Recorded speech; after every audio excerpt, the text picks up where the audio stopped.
Please watch this video. You can understand the planning planning concept. का objective of planning.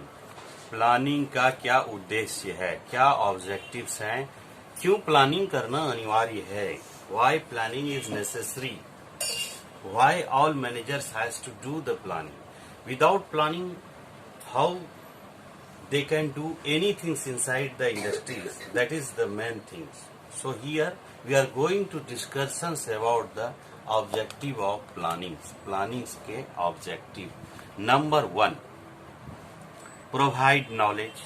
Providing knowledge you can say as providing knowledge, providing knowledge. Knowledge को बनाना मतलब planning आप करेंगे तो आपका ज्ञान बढ़ेगा, तभी इंडस्ट्रीज का विकास होगा इन ए सिंपल वे।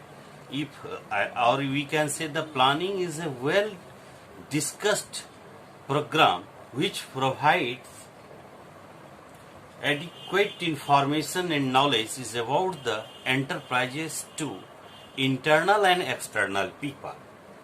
अगर आप प्लानिंग करते हैं तो इंटरनल एंड एक्सटर्नल पीपल के बीच आप समन्वय कोऑर्डिनेट करके बिजनेस को अच्छी प्रकार से डील कर सकते। So you have to add in memory, so providing knowledge is the must one. Another one, second agenda is planning gives a definite direction to work, definite direction to work. काम करने का सही दिशा आपको planning से ही मिलती है, बिना planning का नहीं हो सकती। ठीक है, बिना प्लान नहीं किया जाएगा तो आपको वर्क करने के लिए सही डायरेक्शन नहीं प्राप्त। ठीक है, means we can say if we all peoples are inside the industries, managers actually whatever we are talking here about the manager, the manager has to do all kinds of work activity inside the industries. Our manager planned with their workers, only they can coordinate that what to do, how to do. This is the main, right? Number 3, forecasting. It means forecasting is a very basic of planning. It is essentially a technique or it provides key informations and pertinent facts relating to the future. यानी भविष्य में हमारी industries के growth कैसे होंगे इसके भी dealing हमारा प्लानिंग ही करता है, योजना ही करता है। अगर आप प्लानिंग नहीं करते हैं तो फ्यूचर को आप अच्छी तरह से डील नहीं कर सकते। Number 4, planning brings certainly in action, यानी एक्शन को निर्धारित करने के लिए। यानी कि सपोज एनीबडी, कोई आप काम कर रहे हैं, आप देखे भी होंगे पहले लोग बैठ कर के प्लान करते हैं। आप क्रिकेट के ग्राउंड में भी देखे होंगे जो टीम मैनेजर्स होते हैं और साथ में उसके एम्पायर तो नहीं कंट्रीब्यूट करते हैं टीम को, उसको क्या कहते हैं, जो विकेट कीपर जो सबसे बड़ा होता है क्रिकेट टीम में, कैप्टन ऐसा बीच में खड़ा होता है, चारों तरफ उसका प्लेयर खड़े होते हैं और मिल करके कुछ 2 मिनट के लिए प्लानिंग करते हैं कि हमें बॉल को अच्छी तरह, यही सब प्लानिंग करते होंगे, हमें बॉल को पकड़ना, बॉल छोड़ना नहीं, बॉल मारे बॉलर तो पक्का पकड़ना है और बॉलिंग अच्छा करना है, हमें ये मैच जीतना है। तो इससे क्या होता है, सबके अंदर एक उत्साह भरती, उमंग भरती है, सो एक्शन करने के लिए कामयाब होते हैं। Number 5, resources, best utilisation of इस रिसोर्सेस को भी जनरेट करने की प्रक्रिया ये करती। रिसोर्सेस संसाधन को सही से यूज करने की प्रक्रिया भी यही प्लानिंग करती है रिसोर्सेस को। Number 6, bring economy in management efforts. Planning brings economy in management efforts, यानी how much money we have, कितने पैसे हैं उसी हिसाब से हम काम करेंगे। इकोनॉमी वही हुआ, economy means we have suppose, हमारे पास जो रिसोर्सेस हैं, संसाधन है, अगर हमारे पास एक छोटी मशीन है, लेथ एक मशीन है, तो हम 100 नट्स बोल्ट्स को ही बनाने की क्षमता रखते हैं। तो ये हम इसी के अनुसार इसको कंट्रीब्यूट करेंगे। ये नहीं कि हम भविष्य में बड़ा प्लानिंग कर लेंगे और हमारे पास छोटा चीज मिले। हम सपना देखें कि मेरे घर हो, बंगले हो, उसमें स्विमिंग पूल हो और बहुत बड़े जमीन हो, उसमें आगे हम गार्डन भी लगाएं, बहुत बड़ा बगीचा हो, बट आपके पास इकोनॉमी नील है, तो आप प्लानिंग क्या करेंगे? आप 1200 स्क्वायर फीट में ही प्लानिंग करना पड़ेगा। 40 बाई 30 के प्लॉट में ही आपको घर बनाना है, स्विमिंग पूल संभावना ही नहीं है उस घर में बनेगा कभी। तो जितने आपके दम है उतना ही आपकी सोच प्लानिंग में तय करती है। नहीं है, नहीं होगा, है होगा, सीधी सी बात। Number 7, planning brings uniformity and coordination in activities. 7 number में है, हमारे एक्टिविटीज को, क्रियाकलाप के एक्टिविटीज जिसको कहते हैं, ये प्लानिंग ही लाता है। ये प्लानिंग ब्रिंग्स, ये भी प्लानिंग ब्रिंग्स ही इकोनॉमिक्स को डील करता है। प्लानिंग रिसोर्सेस भी प्लानिंग ही डन करती है कि आप अगर योजना कर रहे हैं ना बढ़िया से, तो आपकी कंपनी अच्छे से वेल ऑर्गेनाइज्ड हो। नंबर 7, 8 ऑब्जेक्टिव्स को डिटरमाइन, इंक्रीजिंग एफिशिएंसी, दक्षता को बढ़ाती है। एफिशिएंसी और इफेक्टिवनेस, आप दोनों चीज को हमने पहले भी चैप्टर्स में एक्सप्लेन किए हुए हैं, ठीक है। एफिशिएंसी एंड इफेक्टिवनेस को भी पहले भी आप इसमें से किए हैं। डिक्रीजेस फ्यूचर रिस्क, अगर आप अच्छा प्लानिंग करते हैं तो फ्यूचर के रिस्क को आप कम कर सकते हैं कि sir we have only 1 lakh, so we have to do with 1 lakh only. 50,000 निवेश करेंगे और 50,000 बुरे वक्त के लिए रखेंगे, क्योंकि हो सकता है कि ये अगर बिजनेस में इन्वेस्टमेंट हुआ और बिजनेस लॉस में चला गया, तो हमारे पास जो 50,000 की पूंजी रहेगी, हम उसको कंट्रीब्यूट करके बिजनेस को पुनः डेवलपमेंट कर सकते हैं। So these all kinds of the things which you have to do in planning.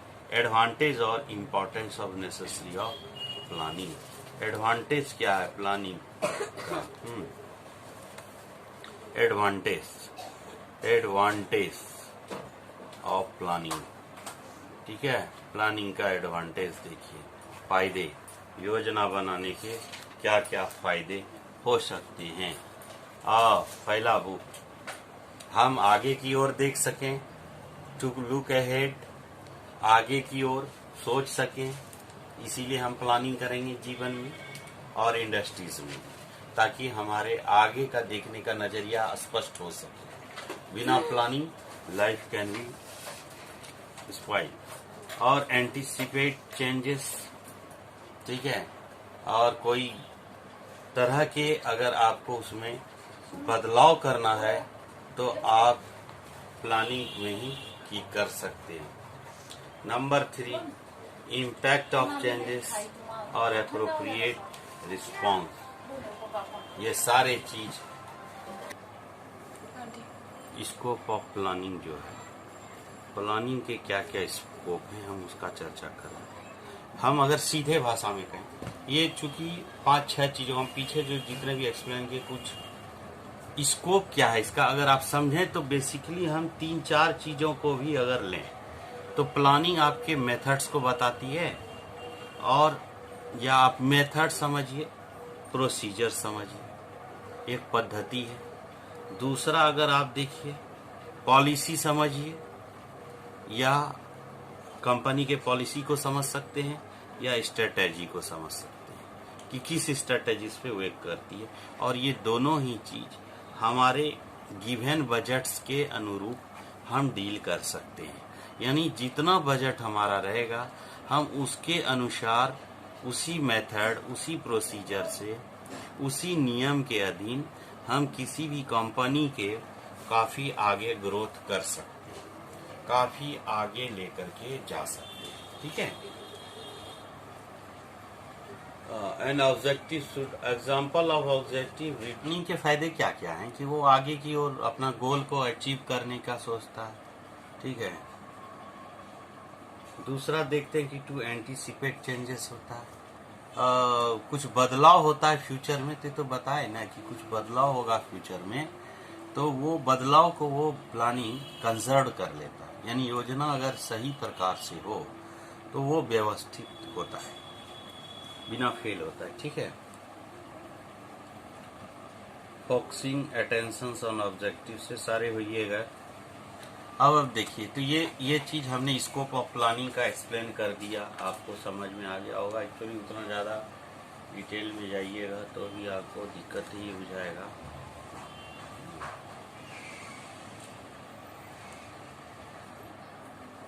अब हम आपको पॉलिसीज और स्ट्रेटजीज, मतलब जैसे कि हमने बताया कि ये पॉलिसी, स्ट्रेटजीज, मेथड, प्रोसीजर्स, तो हम पॉलिसीज और स्ट्रेटजी को अगर समझें तो हमें थोड़ा सा आसानी हो जाएगी कॉन्सेप्ट को समझने के लिए कि पॉलिसी किसको कहते हैं।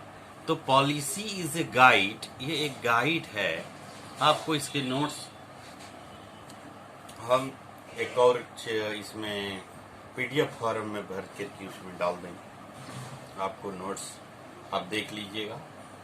आप चैनल को सब्सक्राइब कर लीजिए, और कुछ भी आपको कोई फ्रेश वीडियो वगैरह भी चाहिए तो आप पूछ सकते हैं, मैं जरूर बताऊंगा। A policy is a guide to thinking and decision making. Guide, ये क्या है पॉलिसीज?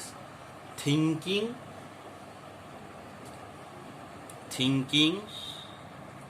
एंड डिसीजन मेकिंग, ठीक है। ये पॉलिसी एक ऐसा गाइड्स है जो सोचने के लिए और किसी खास तरह के डिसीजन को लेने के लिए तय की जाती है, यानी इस पॉलिसी में इसी चीज को लिखा जाता है। और स्ट्रेटजी किसको कहते हैं? Deployment of resources, deployment of resources, जो हमारे पास संसाधन है उसी को हम डिप्लॉयमेंट करके, कंट्रीब्यूट करके हम इस इंडस्ट्रीज के स्ट्रेटजी को तय कर सकते थे। कि पॉलिसी डिसीजन मेकिंग होता है, जबकि स्ट्रेटजी डिप्लॉयमेंट ऑफ रिसोर्सेस होते हैं। Number 2, concern with the company as a whole or particular department, whole or particular department, ठीक है, whole or particular department. Number 2, concern with the company as a whole, concern with the company as a whole. अब आप देखिए, policy किसी खास department को detail करती है। आप जान ही रहे हैं डिपार्टमेंट कितने हैं आपके कंपनी में, आप गेस कीजिए। एचआर है, पर्सनल एडमिनिस्ट्रेशन है, अकाउंटेंसी है, प्रोडक्शन है, यानी प्रोडक्शन की पॉलिसी अलग होगी, अकाउंटेंसी की पॉलिसी अलग होगी, बट स्ट्रेटजी से होगा। ये सब को मिला करके कंपनी की एक स्ट्रेटजी होगी। पॉलिसी बीमा वाला पॉलिसी नहीं समझना है आपको, ये पॉलिसी कंपनी की एक नीति होती है कि हर डिपार्टमेंट का अपना अपना एक उद्देश्य है, वो अपने गोल को अचीव करने के। और स्ट्रेटजीज, ये सारे डिपार्टमेंट को मिल करके क्वालिटी पॉलिसी बनाई जाती है, जिसको हम लोग स्ट्रेटजीज कहते हैं। ये इसी के ऊपर डिफाइन है।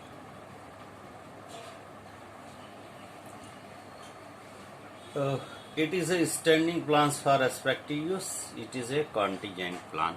ये सिर्फ एक को हिस्सेदारी करती है, सबको पूरे कंपनी के डील करती है। दूसरा केस हम देखते हैं, ऑब्जेक्टिव और policy. There are the 3 different things we will discuss in the rules and method. Policy, rules and method क्या है ना? रूल्स का मिनट हो, एंड मेथड कितना कितना में 5 मिनट हुआ है बस। तो बीच में रोके थे ना, एक और हुआ उधर। अच्छा तो सब मिला के तो वो कितना हुआ? देख लीजिए, बता 10 मिनट नहीं 20-23 मिनट बैठो आया हुआ, काफी हुआ 20 मिनट और 20-23 मिनट। 20 मिनट हुआ। छोड़ दो हाँ चलिए यहाँ ध्यान दीजिए। 10 मिनट हुआ। इसका कितना वीडियो बन रहा है देखिए। Distinction between rules and methods. What is rules? Seeks to ensure discipline, seeks to measure efficiency of operation. नियम, ये मेथड्स तरीका, रूल्स नियम। आप हालांकि दोनों के बीच काफी छोटा सा डिफरेंट है, बट आप ऐसा सिंपल शब्दों में समझ लीजिए, ये एसोसिएटेड विथ कंट्रोल है but not associate directly. But ये डायरेक्टली नहीं। आप एक नियम बनाते हैं, आपको याद होगा, आपका नियम है कि सुबह 4 o'clock उठ करके पढ़ते हैं, एवरीडे पढ़ते हैं, वो आपने रूल्स बने। लेकिन आपका जो पढ़ने का मेथड है, तरीका है, वो आप चूज करते हैं कि 4 बजे से उठ करके 5 o'clock तक बिजनेस स्टडी पढ़ना है, 5 o'clock से 6 o'clock तक अकाउंटेंसी पढ़ना है, और 6 से 7 o'clock तक हमको इकोनॉमिक्स पढ़ना है, या जो भी आप सब्जेक्ट लिए रहते अकॉर्डिंगली इस तरह से चूज करते। तो वो आप एक मेथड बनाते हैं। उसके बाद उस मेथड में आप ये डिटरमाइन करते हैं कि आज इस टॉपिक को कंप्लीट करना है, अगले दिन इस टॉपिक को, और अगले दिन इस टॉपिक को। इस तरह से आप टॉपिक बाय टॉपिक क्लियर करते जाते हैं। So the same things is followed by the managers also. They should be followed, otherwise it is not possible. Budget. A budget is a statement of accepted result expressed in numerical terms. It expresses objectives in quantitative terms. It may be expressed in terms of time, money, material, or other units. However, it is prepared in mandatory units. A budget is a plan of action prepared to achieve a specific goal. आपका जो उद्देश्य है, budget है, उस budget के लिए आपको उसी के अनुसार इंडस्ट्रीज में काम का निर्धारण करना पड़ता है। आपका अगर 1 करोड़ का बजट है तो आप 1 करोड़ के ही अनुरूप वर्क को प्लानिंग करते हैं। अगर इससे आप एभव करेंगे तो ये कभी सक्सेस नहीं होता है। इससे नीचे ही आपको प्लानिंग करना पड़ता है, otherwise it would be the success. Here it is not success. So planning means whatever you have the amount in budgets, that much only you have to taking care with the organization, then only you can achieve your goals. So budget is the important factor with planning, or you can say the how planning is affected. So here is the mandatory, budget is the important factors where planning can be affected. If you plan more than 1 crore, or if you have the budget only 1 crore, then how anyone could reach their goal? Is it possible? No. You never achieved your goal if you plan unnecessary or above the amount of the given requirement. So you have to face the kinds of trouble. So budget is a important factor.